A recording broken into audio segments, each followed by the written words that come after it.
Chapter 8 Ashwini Shukla Chaturthi vrata. Om Shri Ganeshaya Namaha. Sage Vasisht said to Dasharatha, the Chaturthi in Shukla Paksh of the Ashwini month has been referred to as Varadadaini, bestower of boons. I shall tell you the details of the vrata that grants everything to the one who observes it. O King, I shall recount an ancient legend in this context. The legend contains a detailed description of the glory of this vrata. There was a righteous king named Kirtimana during the Raivata Manvantara, who was well versed in scriptures. He would respect and worship devas, brahmins, and guests. He would perform panchayajnas with devotion and was an excellent politician and strategist. He would protect his subjects as if they were his own children. His wife was endowed with all virtues, devoted to her husband, and lovingly served the devas, brahmins, and guests. The king possessed innumerable elephants, horses, infantry, chariots, and soldiers who were expert archers. He was a monarch of the 7 continents of the earth. He could not be defeated by devas. His enemies were always defeated. But there was one deficiency. He was afflicted by childlessness. He tried various remedies but was unsuccessful. The king visited various places of pilgrimage. He observed several vrats, practiced religious austerities and puja of devas, yet he was not blessed with a son. So the king renounced his kingdom and went to a forest with his wife. While wandering, he entered a dense area inhabited by terrifying and dangerous wild animals like lions, tigers, and other animals. He was dejected, and as he wandered, he saw the highly acclaimed Muni Saubhari in that dense jungle. The fortunate king and his wife humbly bowed to him. They sang songs of praise. Palms joined in prayer. Saubhari waited as the king and his wife offered obeisance. Saubhari welcomed the king with kind words and offered him an asana. The eminent Muni asked the king, "Who are you? Why have you visited this ferocious forest?" The virtuous and righteous king Kirtimana was delighted and humbly replied, "I live in the town of Suravandya in the province of Dravida, and I am its sovereign authority. Unfortunately, I have not been blessed with a son. I have performed various vratas, visited several pilgrimage centers, and observed austerities for begetting a son. Therefore, I renounced my kingdom.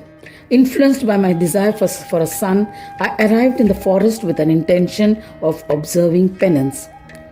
O eminent yogi, I was fortunate to be blessed with your siddhi bestowing darshan. My birth, mother, and father are blessed with you with your all siddhi bestowing darshan alone. There's no doubt about it. O Lord, please guide me with a solution for begetting a son. I shall obey your orders. O Pandit, I have not committed any grave sins in this lifetime. I am God-fearing and have ruled my kingdom as a righteous king. Yet, why have I been afflicted with infertility? Is it because of the sins of my previous births? O Yogendra, O omniscient one, you are lustrous and an embodiment of jnana. If you have any knowledge of the grave sins I may have committed, please enlighten me." Vasishta continued the narration to Dasharatha, saying that when King Kirtimana asked with all humility and eagerness, "Beloved of Ganapa, Saubhari Muni replied, Listen, O Kirtimana, you have not committed any sins in your previous lifetimes. O lowly one, sins have been committed in this life, in your kingdom. O foolish one, Chaturthi vrata has been eradicated from your kingdom. This reward bestowing vrata must be performed before all other vratas. If a human observes all other austerities without observing the Chaturthi vrata foremost, then all other vratas will not earn any merits. You have performed several meritorious deeds, but forgot the Chaturthi vrata. Chaturthi is also referred to as Varada, the bestower of fourfold prosperity. Since it is the destroyer of the fourfold obstacles, it is also referred to as Sankashti. Sins committed by the subjects of the kingdom are to be endured by the king. Your subjects did not perform Chaturthi vrata, and so their sins have befallen you. Now you are an icon of sins. You were unaware why you were not blessed with children. Hearing the enlightening words of Saubhari, the king was frightened. He politely asked him, "O Swami, I am a grave sinner, but I have committed these sins out of ignorance. So, O Brahmin, please guide me with ritualistic procedure for observing the vrata." O intellectual one, as a result, I will be absolved of my sins and blessed with a son. I will be happy. Saubhari instructed him, "O king, Chaturthi is the most superior of all vratas. You must always observe it. You must also advise your subjects to observe it. You had committed the sins unknowingly and repented your actions. Just by observing this vrata, you will be absolved of your sins and will earn merits." Thereafter, he explained in detail the magnificence of the vrata. King Kirtimana asked humbly, "Who is Ganadisha, whose vrata grants fourfold prosperity and union with Supreme Brahma? I will worship him." Saubhari responded by narrating the peace-bestowing glory of Gananatha. Saubhari recounted an earlier legend. "I had been performing penance and recited various mantras. Devas were frightened. They thought, this eminent Brahmin has already acquired the highest accolades with the powers of his penance. We are unable to understand whose position and status he desires." Therefore, Devendra immediately sent Kamadeva, also known as Madana, and his wife to disrupt my penance. In the season of spring, Kamadeva, accompanied by Urvasi and other apsaras, shot arrows of lust and tried to entice me. With the strength of my penance, I thwarted the attempts of Kama and his wife. I eluded infatuations and continued my penance with firm determination. Due to the fierce heat generated by my penance, Kamadeva suffered burns and fled with all his companions. He recounted the happenings to Indra. I continued my penance through the path of yoga and was able to prevent the influence of any external worldly infatuations to influence me. I started behaving like a person in the state of jada and unmatta.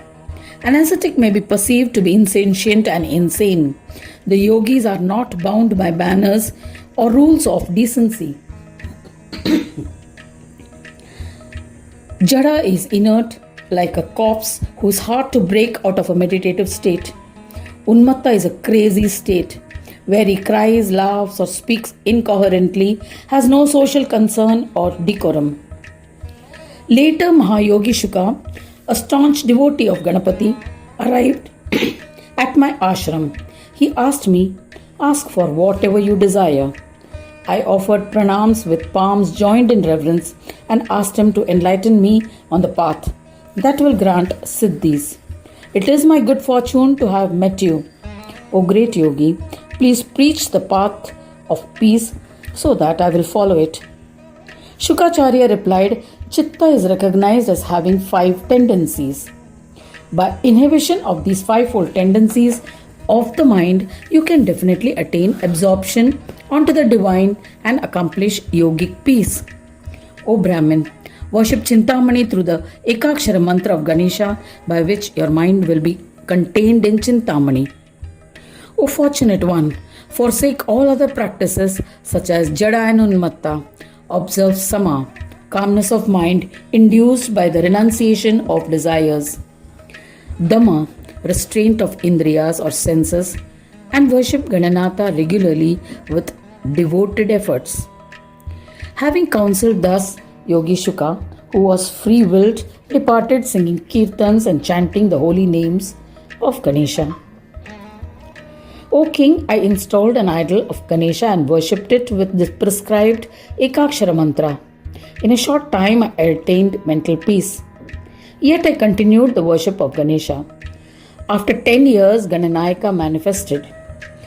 O king, I performed his puja and sang several stotras in his praise. He granted me the status of a Ganapatya and then returned to Swanandaloka. Since then, I have been worshipping Ganapa Brahmanayaka as a Ganapatya. Having expounded thus, Saubhari Rishi initiated King Kirtimana into the Sadakshara mantra of Ganesha. Thereafter, the Raja Rishi returned to his city. He returned home on the Dvitiya, the second Tithi in Shukla Paksha of the month of Ashwini, and commenced the observance of Ashwini Shukla Chaturthi vrata. He observed a fast with his subjects and at noon performed puja of Ganapati. His subjects belonged to all age groups, from a child to seniors. All men and women stayed awake the entire night and observed the vrata as ordained. The king declared that anyone who does not observe Krishna and Shukla Chaturthi vrata will be searched and whipped. Such a proclamation was made everywhere. Thereafter, the vrata became popular on earth. The king was blessed with a son. In this manner, Kirtimana ruled the earth justly and later handed over the reins of his kingdom to his son and went to the forest with his wives. He engaged in wholehearted worship of Ganesha. In the end, he ascended to Swanandaloka, where he became one with the Supreme Divine. All his subjects also ascended to Swanandaloka in the end. O Dasharatha, such is the fascinating story of Ashwini Shukla Chaturthi vrata. Now I shall tell you another incredible ancient story. Listen attentively. There was a fearsome hunter named Bhima who was extremely sinful. He would waylay people who crossed the forest and seize their belongings for his livelihood. One day he was chasing a Brahmin in the forest. Fearing for his life, the Brahmin escaped into a jungle. Just then an armed horse rider arrived.